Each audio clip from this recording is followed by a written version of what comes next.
Welcome to Let's Grow Young.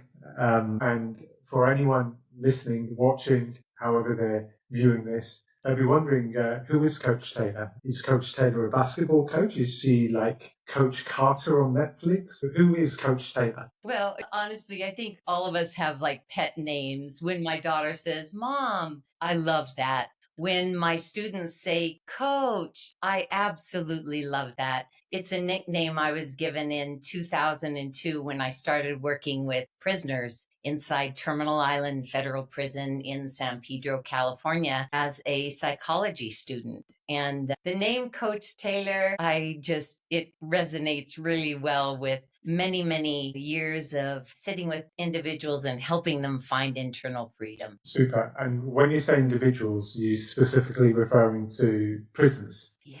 There are 2.3 million incarcerated individuals in the United States, I believe, and each of them is an individual. Most of them have suffered from extreme trauma, and because of their trauma, they led to addictions, and because of addictions and gang involvement, they caused harm. I am of the belief that it's not natural for a human to want to hurt others. And the only time we resort to hurting others is when we ourselves are in a lot of pain. So the individuals I work with have been some of the most harm causing and harmed individuals on our planet. Okay.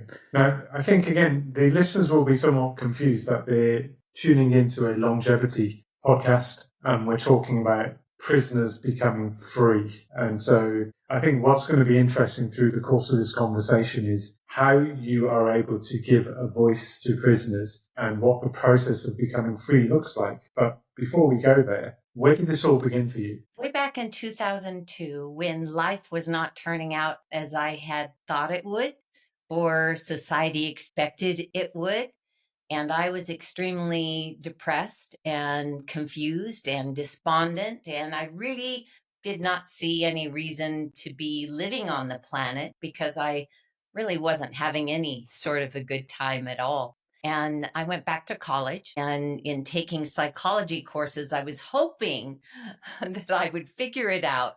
Do I want to stay alive? And is there anything on this planet worth staying alive for? Those were the questions I asked when I signed up for a master's degree at Pepperdine University. Okay. Now, those statements you made are quite profound and quite deep.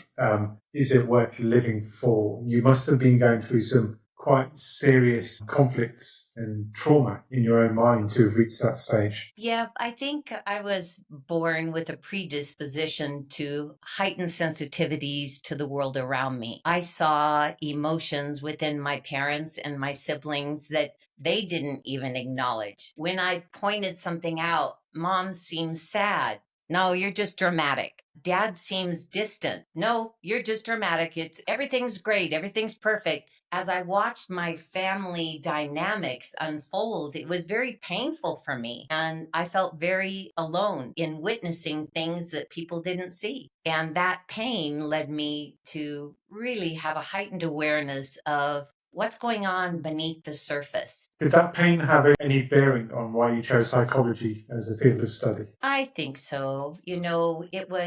I had to figure it out or I didn't want to live anymore. It was that simple. If I didn't figure out this thing called being human, why did everybody, when they smiled, seem so phony? Why did everybody have to buy bigger and better and more and more? Why did people cheat and lie and steal?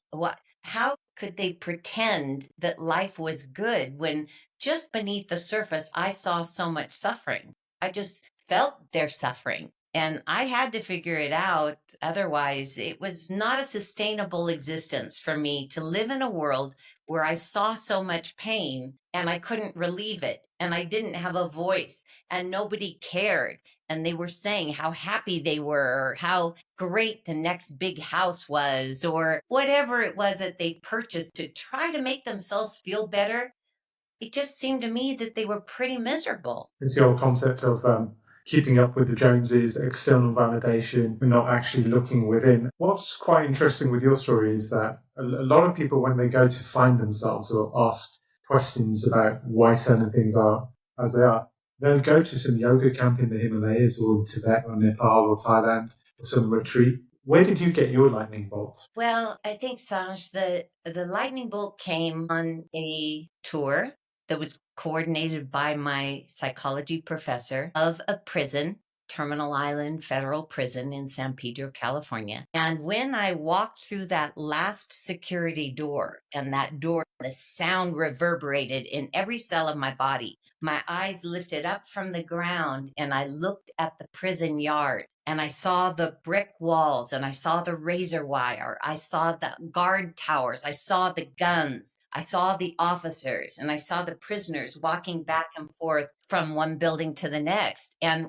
it hit me like a lightning bolt. And the words that came to me were, I'm home. And then I thought, that's really messed up. That is messed up. That's exactly what I'm thinking. I'm trying not to say it, but you just said the word. That's pretty messed up. I'd never known a prisoner. I'd never had any run-ins with the law. I'd never had, I didn't really watch TV, so I hadn't even watched like Shawshank Redemption. There were no prison shows, but this place looked like how I felt. I was in a prison, and for the first time in my life, something looked like how I felt. And what came over me was, I can find freedom in here. I know I can find some answers in here. And during the tour, I just was on this heightened alert. How do I stay here in prison? How do I get to stay here? How can I explore freedom inside this place called prison? Because it looks like how I feel. I feel at home. Do you appreciate that people may find that quite difficult to understand? How a prison can feel like home and how you can possibly go into a prison to find your freedom and peace. Talk to me about the process and how that works, because ultimately I think the journey you went on to find that peace has ultimately led to what you're doing now, which is listening to prisoners. But how did it look like for you when you started this off? How do you go about finding freedom and peace from the walls of a barbed wire prison? I think one of the first things that I learned was that I think answers come in the strangest places and often from the most least likely places. If we are truly willing, and in my case, I was truly desperate. If we are truly willing, the answers are coming to us all the time. All the time, we're getting answers. It's whether or not we accept those answers, whether we give them credit. Oftentimes, we need to go away to a retreat, and then we give that retreat credit to help us find freedom. But we don't really need the retreats. The answers are all within. They are all around us. We don't need to travel the globe. We don't need to walk around in robes or shave our heads. We don't need to align with any particular group of people dedicated to do. The answers are all inside us. And that's what the prisoners taught me is absent the ability to go to retreats, absent the ability to make phone calls, absent the ability to have anything more than an 8-foot cell, freedom can be found. And that was such a relief for me because no matter how many self-help books I listened to, no matter how many retreats I went on, no matter what I did, nothing sounded in my core as right. Nothing was as right as when the prisoner said to me, to get out of prison, I need to go inside. And that's how GOGI got its name, getting out of prison by going inside for the answers. Some of my students in prison are the most free individuals I've ever met, ever. So, because even I'm struggling with that. So, Yes. even I struggle with that concept. I know. There are different types of freedom. I have the freedom now to just turn off the computer, get in my car, drive somewhere, and do whatever I want. I have that freedom. Prisoners don't have physical freedom. Their doors get popped open at a certain hour. They're told what to do. They're told how to stand, what to wear. They have turned over the keys to their life to someone else by virtue of their decisions or their allegiances or their alignments or their addictions or whatever reason they've turned over the keys to their life. They have no place to look for freedom except on the inside. That's internal freedom, which is very different than physical freedom. I get that. And just to give us a flavour, when we talk about prisoners and inmates, what levels of prisoners are we talking about here? We're not necessarily talking about just petty crime prisoners here. These I understand were quite serious criminals. Well, I would say we probably have maybe 500,000 prisoners across the United States and other countries that have engaged in what we call GOGI studies, the studies of our tools. To better understand incarceration or detention, or in England, remand, when a crime is committed, you are arrested. You cufflinks on and you go into reception and you're put into a jail or in a remand setting. That's a stopgap, kind of like we just got to stop what's going on. So you're thrown into a cell. That's jail. Once you go to jail, then you may go to a court, and the court will dictate, where do you go next? Are you going to go to a drug treatment program? Are you going to get a slap on the hand and pay a fine? Or are you going to go to prison? And if you go to prison, what type of prison are you going to? Are you going to go to a prison that is a lower security, where people can walk around and they have jobs? Or are you such a danger to self and others and the officers that you are extremely restricted from doing anything? So there's many levels. That's the Friday night drunk who bails himself out on Saturday, and by next month he's in an alcohol class, or the gang member who is now arrested for a murder, and he is going to be sent to a very, very high security prison. GOGI is available to anyone in any setting of any incarceration. GOGI being done in jails, and we have GOGI being done in solitary confinement or the jails within the prison. So if you're in prison and you do something wrong, you go to a jail inside the prison. That's the absolute worst, is when you're in prison and you go to jail. So how does the process begin? How does the process of GOGI, the framework, begin, and what steps do you go through, or what steps do the prisoners go through when you're listening to them? Well, for me, it started with asking the question, why are you guys so happy? How can you be happy in this place? That started the dialogue of, well, my freedom is on the inside. What does that mean? Freedom on the inside. It means I don't need to be physically free to feel at peace. Wow, I want some of that. That was the conversation that started in 2002. Now, GOGI is open source and free, and usually driven by an incarcerated individual. They usually find a GOGI book, or on their tablet, they see some of our Zoom meetings we record or interviews that I do, and they write and ask for more GOGI, and then they start their own GOGI culture. So GOGI is organic. GOGI is participant-led, participant facilitated. It's a culture that evolves out of the intention of the participants. And there's 4 phases or 4 tools or 4 stages to it. I think you refer to it as a body, moving forward, choice, and creation. Yeah. What do each of those mean? Okay, very good question. In what I've learned from the prisoners is that in our lifespan, there are developmental phases of decision making. The first phase is from birth to about 8. That's when we're learning about our body, my breathing, my ability to change my mind. Tools of the body were created to address deficiencies between 1 and 8. From 8 to 13, we're learning more about how we are in the world. And so these are the tools of choice: positive thoughts, positive words, and positive actions.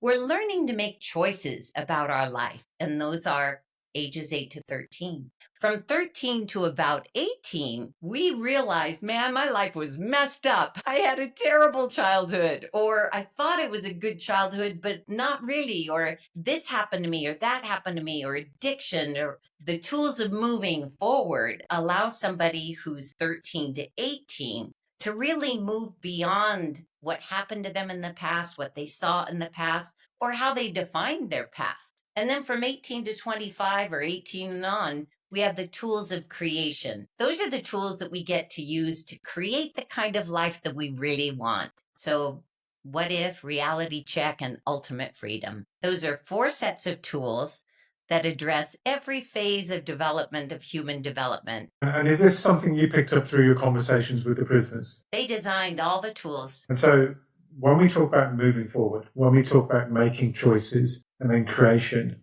would the prisoners argue that for themselves, when it came to moving forward, when it came to making choices, sounds like the wrong choices because they were unable to move forward? Yes. That's ultimately what led them to prison. Absolutely. If you have a wheel on a car and three sections of it are flat, you're not going anywhere. You're going to stay in the same pattern that you saw lived out in your neighborhood or in your life. So for me, it was important to address the four phases of my life and begin to round out the wheel of my life. And I did that on my own, utilizing the tools that were given to me by the prisoners. So the prisoners said, wow, we need to know that we are the boss of our brain. I'm the boss of my brain. Our first tool is boss of my brain. I didn't think I was boss of my brain, nor do most people. Most people really don't know that they have complete control of the direction their brain goes with their thoughts, the smart part, emotional part, and old habit part. GOGI simplifies otherwise complex theoretical descriptions of being human, but it's really pretty simple. I'm pausing because when you talk about boss of my brain, the smart part and the not so smart parts, I'm trying to articulate this question. How does someone who is not living in a prison, who is cut off, who is not cut off from creation, does not have their life organized by prison officers, who is caught up doing the school run, feeding the kids, worrying about their job, how do they become a boss of their brain? I'm arguing it's easier to become a boss of your brain in prison. Right. Because Yes. there's so little choice. Exactly. Yes, exactly.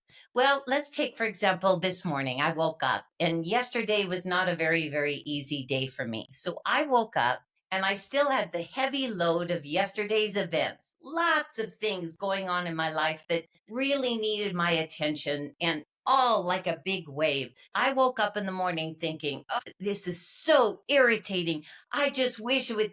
And then I thought, but I am the boss of my brain. If I want to think with the smart part of my brain, I can't be thinking about my old habits of frustration or whatever. I can't be thinking emotionally. I have to put everything into the front of my brain. And so then I begin to say, and this too shall pass. And everything always works out for me. And I can handle things. And I'm never given more than I can handle. So the simple tool boss of my brain reminds me to get my thinking back up into the smart part when I have a tendency to go to my emotional or old habit part. I get to choose. Do I want to be emotional about this? Sometimes I do. Do I want to have an old habit take over? Sometimes I do. This morning, when I woke up and there was a heavy load of things that I had been thinking about, I had to redirect all that thought to my smart part of my brain. That's going to help me navigate today and the compounding problems from yesterday with grace and ease. That gives me a sense of internal freedom. I relate to that quite a lot, and but my relation to this is through the vagus nerve, and Yes. Yes. yes, and then for me, I've had periods of my life where I've been very reactive, and ever since I've been looking into the sciences behind it, the link between the gut and the brain, and the gut, I believe, is the brain. I was about to say it's the second brain, but it's almost like the first brain for me. Yes. Yes. I am now able to pick up the 1/3 of a second when the gut picks up a signal as it's transmitted to the brain, and there's a filter here somewhere that Yes. says this is how you'd usually react, but that's not how you're going to react. And so I've become a much calmer person since that process. Yes, but unfortunately, not everyone even knows about the vagus nerve, but everybody can know they are the boss of their brain. And that inquiry, I'm the boss of my brain. I can change my thoughts at any time. I can flip my light switch. Belly breathing gets me to regulate, and I think better when I'm belly breathing. These tools are simple reminders because I know when I woke up this morning, I did not want to be in a good mood, but boss of my brain got me back to that place. So it is based in hardcore science, in so many modalities, in so much research about longevity and getting over depression or addiction. All of that science, all of that study boils down to I am the boss of my brain. I use belly breathing to smart think. I have a 5-second light switch that at any time I can switch. These simple tools make it easy for anybody to get back to internal freedom, back to internal freedom. And in that, life becomes enjoyable. It becomes, a inner tube down a lazy river, not swimming upstream against a current. I have found though that with the whole vagus nerve and the front of the brain connection, I've almost become placid, and so I've had to teach people that don't take my silence, don't take my generally peaceful nature as being timid, but there is another side. So recently, I've been questioning myself. Right? Things will go wrong, and I'll be like, "Hey, man, that's cool, that's peaceful." I've now been taking myself back this way because there are some things that warrant a reaction from me when something bad has happened, where there's been a level of unfairness which you cannot be placid about. And so I've had to take myself further this way. And so I think there is a danger of becoming overly connected to that front of the brain, but you need to still connect to some of those old habits, but use them selectively. Use them selectively. Yeah, and I also think that passion and a calling, if you will, or a very clear mission and vision for your life allows that fire to be that spark there to be very protective of that easygoing nature that you have. I know for myself, there are many things that I'm extremely passionate about. I'll fight. I'll be the pit bull on this issue. I'm going to hang on for dear life because it's my mission and my vision. However, other things in life, somebody cuts me off. Oh, I feel sorry for them. They are intentionally being rude and causing people to feel stress. They must be really miserable. Easy for me to let most things go. But once you find that mission and vision and that passion, the spark, the fire is there for you to ignite the moment you need to have that fire to make certain boundaries are respected, protocols are followed, or in any other way, you are treated fairly. When I looked at the videos of you talking to the prisoners, and I think it was with your colleague Caroline and then our dear friend Lisa Butcher were also there, it was visible at how happy the prisoners were. And when I got over the shock of how happy they were in the prisons, my mind then switched to how miserable must the real world be then? And so, do you think that there's an aspect where the prisoners need the prison? because the outside world is so unpredictable and horrible. Yeah, like I said before, some of the most free individuals I've ever met are locked up, and some locked up forever. That people are in prison and they don't even know it because it's so common for people to be miserable with a smile on their face. I don't think many people understand true joy or true internal freedom. I think we fake it. I do believe, however, that things are changing and people are turning inward and people are finding freedom through gratitude, slowing down, service. Less is much more. Doing less is much more. Being more intentional about things, caring about a smaller group of friends. I think people are discovering that, boy, that kind of feels good. I have great hope for humanity because I think we are leaning in to the fact that less is more, smaller is actually often better, less movement, less rapid, less of everything and more being present is I think where we're headed as a species. How are you going to connect this all up? Because what you're doing is absolutely amazing. You are teaching prisoners on the outside who are imprisoned by everyday life how to become freer through real life prisoners. And you're changing the lives of people in the US prison system, but also there's a message to be taken outside.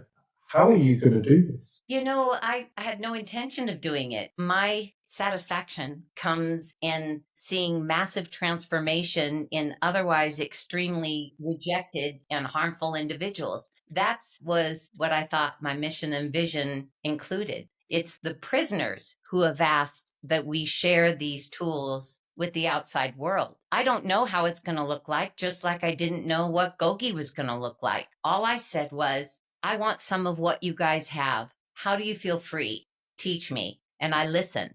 And now they have said, we have a set of tools we want shared with the world. Across the board, every single person says, had I had these tools when I was in school, I wouldn't be in prison. So I don't know what it looks like, Sanj.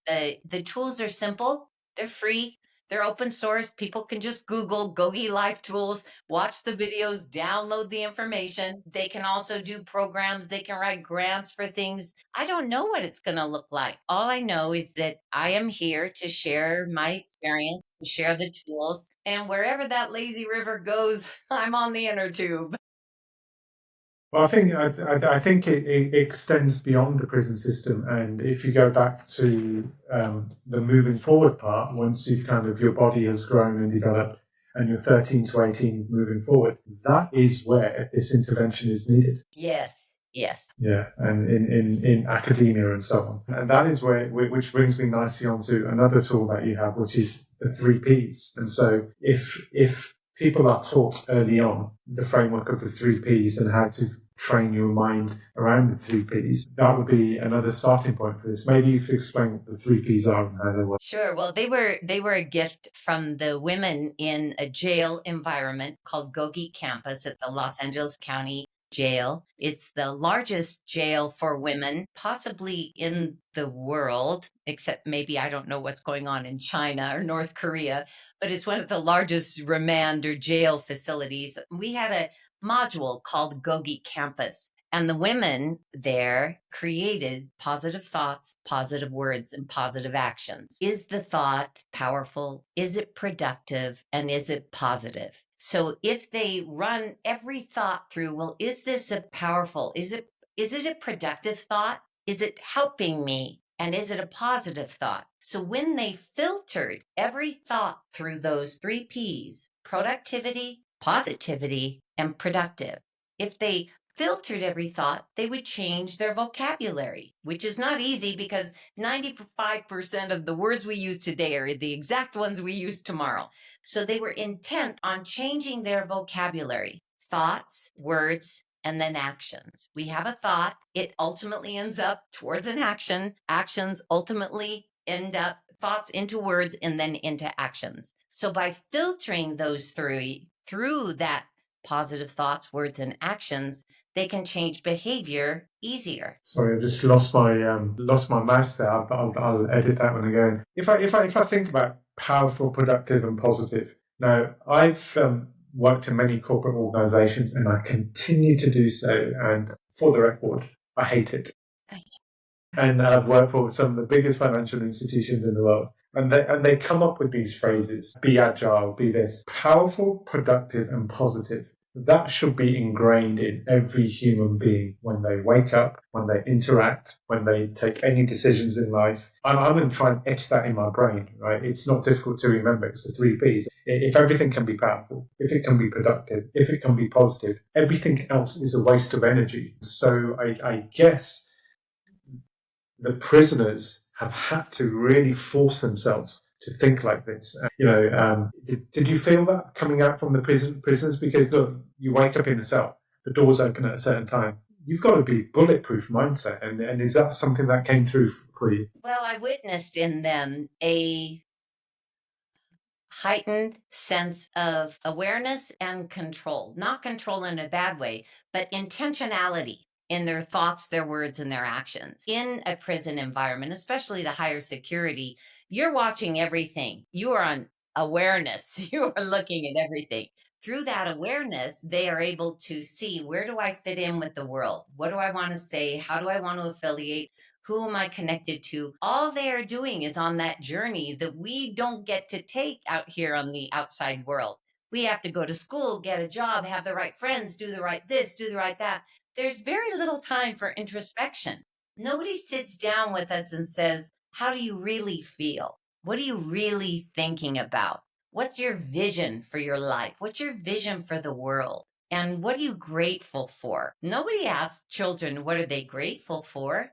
But without gratitude, we can't build on anything else. Prisoners were extremely in gratitude when week after week I would make the drive over the Vincent Thomas Bridge and go through security to sit down with them and give them a voice. Their gratitude was palpable. It brought me back in. Through gratitude, we magnetize things to our life through our gratitude.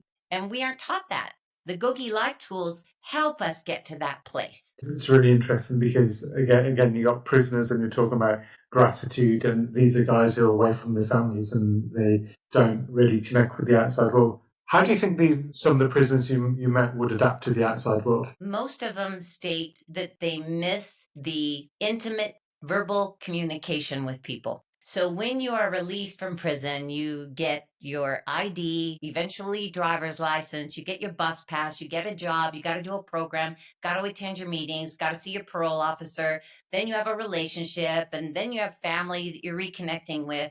And all of it is so superficial. It's all functional. It's functional conversation.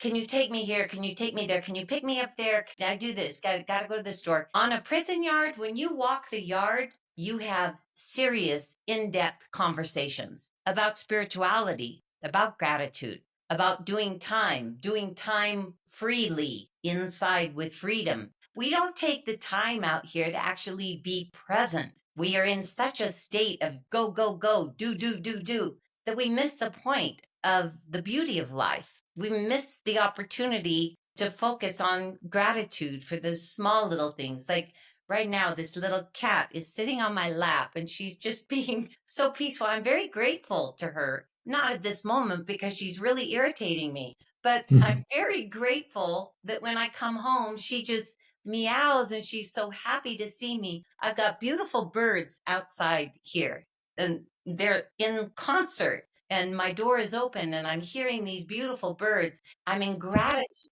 I'm not worried about the cat hair going everywhere and the hair in my eyes and, what I'm saying or what I didn't say. If I focus on the gratitude, what am I grateful for? It brings into my life more things that I can be grateful for. So I focus on that which I'm grateful for. And amazingly, I'm not worried about the cat hair as much. I'm not worried about saying the right thing or can I inspire somebody or, I'm not worried about that. I'm listening to the beautiful birds and I've got this hairy little cat wanting all my attention and I can be present because I'm focused on gratitude. And that's what the prisoners taught me.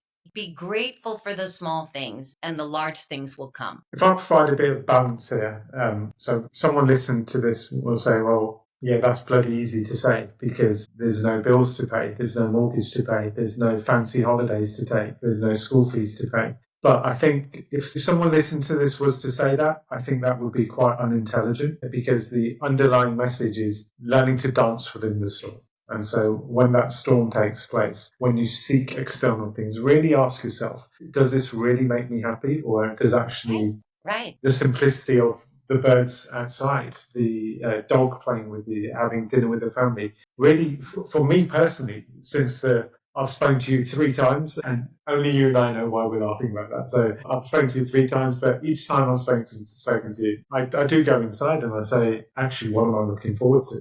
It's Friday afternoon, 5:15 in London. I'm looking forward to sitting in that garden, having a glass of wine with my family sitting there, the dog running around and wanting me to throw the ball. Simple. Previously, I probably would have said, I'm looking forward to seeing my friends and going out and doing X, Y, and Z. Really, the simplicity is in that joy of just being at home and being present. And I think that's what I'm learning from this. Yeah. And I would want everybody to know that, if you're locked up in an 8-foot cell and one of the officers comes and says, Jones, you got a piece of mail. And they kick under the door a GOGI book. And all you have is your 2-inch mattress and a GOGI book. You have massive amounts of gratitude. They taught me to look for the places where you can experience gratitude. They're everywhere. Doesn't matter how many bills I have to pay. Doesn't matter how many grants GOGI has or doesn't have. It doesn't matter that the car needs a repair. Nothing matters. I've got a sweet little animal and I've got some birds outside and I have a wonderful conversation with you. And I have so much to be grateful for, even though my obstacles may be seen by many as insurmountable. No, they're not. I lead with gratitude, and that's the wheels on the car, and I can overcome any obstacle. And we can as humans. We just got to keep going back to what am I grateful for? If you have a big vacation you're planning and it's a lot of money, be grateful that you have people you can take a vacation with. There's a lot of people that don't have people to take vacations with, or that they can take a vacation. There's a lot of people that just can't take vacations. A majority of the world doesn't take vacations. Well, but we live in a world now where going for a vacation isn't enough. It's going for a bigger hotel, going for a Yes, business class seat, turning left instead of right. And so, yeah, we have muddied it, haven't we've really made a mess of this world. not for long. I think we're going to get back to gratitude. I really, really do believe that the focus of a few will soon be the focus of many, and we can live I in guess, gratitude. yeah. I guess the danger is people are going to listen to this episode and they're going to go out and commit crime because they want to go into prison because it sounds so great. We painted a really rosy picture, but let's be honest. The prisoners won't wake up every day feeling great. They won't wake up every day with gratitude. They won't wake up every day with thinking, look, spirituality is going to fix everything. They're going to have some dark, dark times. Have you seen that? Oh, As much as GOGI helps, the prisoners will still go through those dark times. How does it pull them through that? well, yesterday I was on a 4-hour court hearing. A young man at 16 committed some horrendous crimes, and he was going back to the same judge to see if he could get resentenced. It was 20 something years later. As the judge was reading his prior convictions, I saw that man deflate in shame, in regret, in horror as the crimes were read out about him. And I felt what he felt, which was, I don't deserve to be free. Reading all this, I don't deserve to be free. The judge did resentence him. He does have an opportunity to earn his way out, but it is he who has to pick himself up from the bootstraps and say, I am not defined by my past. We have a GOGI tool. What if? What if I'm not my past? What am I? If I'm not my past, what am I? What do I want to be? He is going to need to pull himself up by the bootstraps and say, but what do I want to be? He wants to be a youth counselor. He can't be remembering everything that he did. He has to move beyond it. Tools of moving forward. He has to move forward, let go, forgive, claim responsibility so that he could show up as a grown up helping others find freedom. It's dark. It's dark in there. I've seen riots, I've seen people murdered, I've seen people who no way I would feel safe around, but I've also seen the magic of what gratitude and the GOGI life tools can do. We are all in a prison. Every single person is in a prison. It's just to the extent, are you aware of the prison that you are in?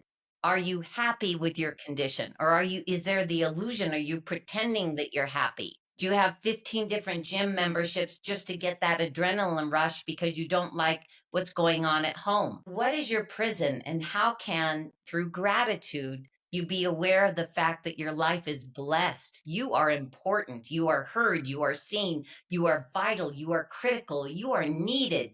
And somebody right next to you needs whatever it is that you have to offer graciously. I think that's a really good way of summarising that. Now, moving from the individual to the broad macro effect on the US, talk to me about the impact it's had on things like reoffending rates. I've read some startling figures here, and give us examples of the impact that it's had. Well, in 2015, we started collecting data. Specifically on our programs in California. Since 2016, we have 25,000 students who've gone through various levels of GOGI programming that were funded by grants. And we have 280 or 300 certified GOGI coaches. Nearly 100 of them have been released. None of them have committed violent crimes, and only one had a drug relapse and was sentenced to a short term in prison. So it's nearly a zero recidivism rate. When somebody reaches that certified community coach status, they get the concept of living a life of service. They have felt what it's like to feel internally free. They know boss of my brain, belly breathing, 5-second light switch. They know the positives.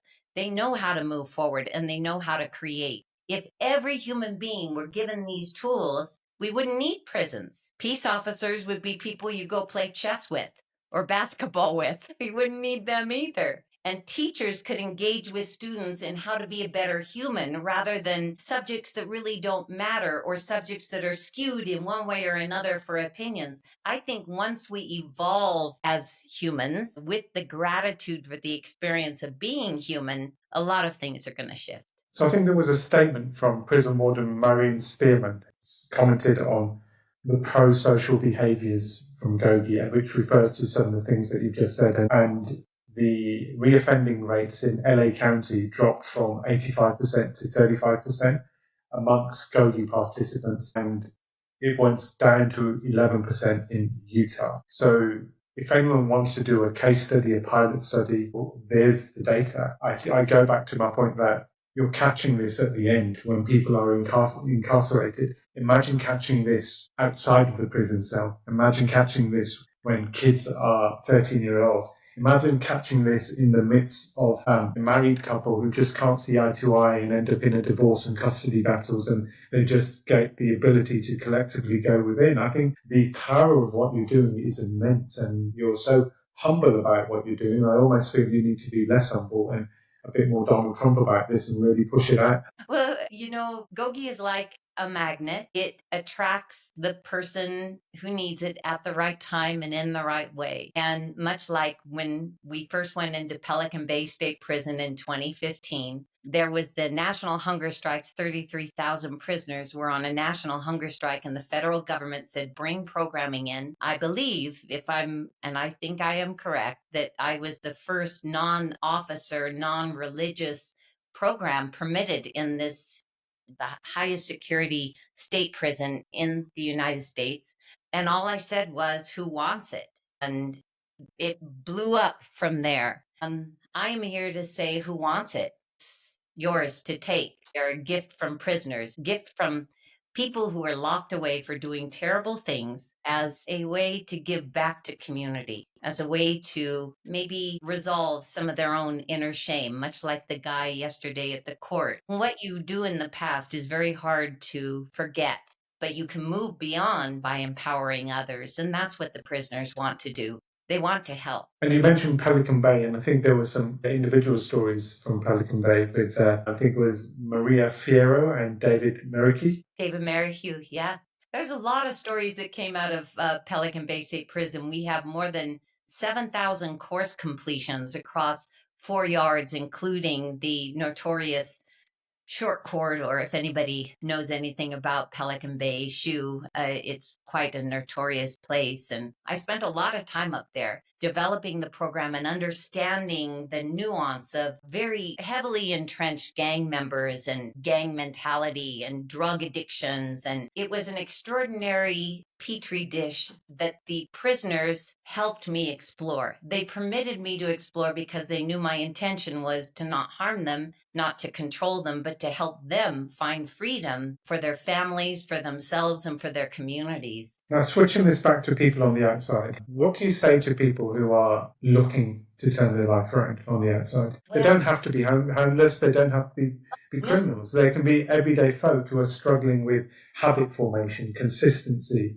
relationships. Yeah, in fact, my personal private clientele are usually extremely uber successful individuals who are struggling with the same types of feelings of prison or being imprisoned. So all the success in the world does not buy freedom. You cannot buy that. That is developed on the inside. I would say the GOGI tools are free. But if you were just to never have access to them, Boss of My Brain allows you to position your thought processes. Belly breathing allows you to get oxygen in your body to remember who you are and what gift you are to the world. 5-second light switch allows you to switch your mind from one thought to the next action very easily in a split second. And ultimate freedom is being free is up to me. My freedom is my job. It's my responsibility to create that on the inside. My final question to you is, how does it feel for you to give a voice to the voiceless? Well, the funny thing is, I feel heard. I feel heard. As a little girl, I was never heard. I was never understood. I feel heard. I feel like the true me is the voice of the prisoner. And by giving them words and tools, I have found my own voice. So it feels like I belong. I belong here. I'm happy on earth. And I'm grateful for the time I have here. I'm 66. I plan on living to be 166. So I got a ways to go. And every minute is just more minutes of gratitude. I'm very happy that the day that I sat in the bathtub with the gun in my mouth, I'm very happy I didn't have the courage to pull the trigger. When was that horrible incident? That was before the prison visit. And what I was so mad at, I wanted to off myself, but I didn't have the courage. I thought, man, I don't even have the guts to pull the trigger. I guess I better figure this out. And that's when I signed up for Pepperdine University's master's degree in clinical psychology. So I said I wasn't going to ask any more questions, but I am going to. Given the journey you've been on, would you say that going to Pepperdine prison in 2002 saved your life? I would say that there's no magic pill for saving one's life. It's a series of small incremental decisions that are layered upon the next. When I did not pull the trigger and I said, I have to figure it out, that saved my life. When I looked around me and I said, nobody is teaching me anything I want to learn, I have to find something I want to learn, that saved my life. When I filled out the application for Pepperdine University, that saved my life. When I attended the prison tour, that saved my life. When I sat with the prisoners, that saved my life. It's incremental, consistent, being consistent, one decision after the next. There are no magic bullets, there are no secret pills. It's consistency and never failing to lose sight of how do you really want to feel? How do you want to feel? And making every decision that supports how you want to feel. I definitely feel now like I would have wanted to feel. See, what you've just described there is actually a perfect linkage back to my longevity framework. Now, what I tell my clients is, look, forget those big badges. Forget saying I'm going to lose 30 kg. Forget saying I'm going to run this race or that race. Forget taking Ozempic. But because they're just big badges. And if you get there, you might be disappointed. And if you don't get there, you're going to lose confidence. What I ask my clients to do is focus on those daily 1% actions that get you in that direction. And once you do that, those habits in autopilot will achieve results that you're asking for, and your benchmark will improve. And I think there's a similarity to what you just said. It's the same thing. It's not even similar. That's just how life works. If you want long, sustainable change, you do it incrementally, tiny little steps, consistently, never giving up. The journey of 1,000 miles, the first step, and then consistent steps after that. Exactly. Finally, I promise, finally. As a mother, and upon reflections of your growing up and reflections upon what you've been through with your journey with GOGI, what kind of mother has that made you? What's been your approach to parenting? Well, I tried to be for my daughter the mother I never had. And in being the mother I never had, I got to be mothering myself along the way. It taught me that anything that we want, if we give it away, we're going to get it. The prisoners say, well, he disrespected me. Woo, woo, woo, he disrespect. How much respect did you give him? Well, I ain't going to give him respect. He didn't give me respect. Okay, give first, get later. And whatever we want, if we give it first, respect, love, kindness, generosity, open mind, whatever we give away, we're going to get. It's as simple as that. So, in being the kind of mother I wanted, I got to experience mothering that I never had. By telling the prisoners, if you want respect, give respect. Well, he doesn't deserve it. Everybody deserves it, irrespective of how they treat you. Respect them. You're going to get that respect back. You are an amazing lady, and I think between you and your GOGI coaches and with the word spreading around, this thing will fly. And if I can do anything to help you guys spread the word, I will. And I personally think there needs to be a big documentary about this, Netflixing, Amazon on the networks, because you're creating social change. And I really look forward to the day that that happens. If there were some parting words, it's not for me to summarize and conclude this is your subject area, this is your story. If there were some parting words which you'd like to put out there, what would they be? Well, I'm excited. The next incarnation is to integrate GOGI with sound. So we are taking sound and integrating it into GOGI, which is just proof that anything can be integrated into these tools. As we take Lisa and Caroline, we're going to go across the California into prisons and allow all the prisoners to hear the words of the tools and feel the vibration of sound. If we can do that after 25 years of teaching the tools a certain way, anyone can change. Anyone can include the tools in any way that works for them. And change is possible. Sustained incremental steps is the way to make it yours. Amazing. That's absolutely amazing. And how do people obtain some of your resources? What are your references in terms of websites and where to get your material? I think the funnest place to go is our YouTube channel, which is GOGI Life Tools. And you can see our students and how excited they are to share freedom. If you want to download some of the free stuff, it's gettingoutbygoingin.org. And if you just Google gettingoutbygoingin.org, I think there's 500,000 hits of things that show up. But it'd be a fun exploration if you want something extremely positive to do. Just do a little search on Getting Out by Going In, and I think you'll be inspired to further step forward into internal freedom. Amazing. And I will share those things. So my final word is that I guess when you started all this off with the LA County prison system, there was probably some skepticism within that system, but ultimately a position was created for you in the LA County Sheriff's Department, which is testament to the fact that they could see the value in this. I'm going to put money on this. I will put money on saying that we will have Coach Taylor in government running the show when it comes to making social change in these kind of areas. So I think as the word spreads, LA County Sheriff Department is going to be a starting base, but I can see you going much bigger with this. And don't forget me when you do. Well, I certainly have the voice of millions of people that needs to be shared. So to the extent that anyone wants to listen, me and my team and our GOGI tools and our GOGI culture is available to anybody. Amazing. Coach Taylor, thank you so much for honouring us with your presence on Let's Grow Young. And it's particularly delightful to have you here on a Friday as we go into the weekend, because I feel free. I feel good. I feel like just in this session, you've just given me a session. I've gone in as we're talking, and I'm going to go out after this and feel great. And as a result, we both grow young.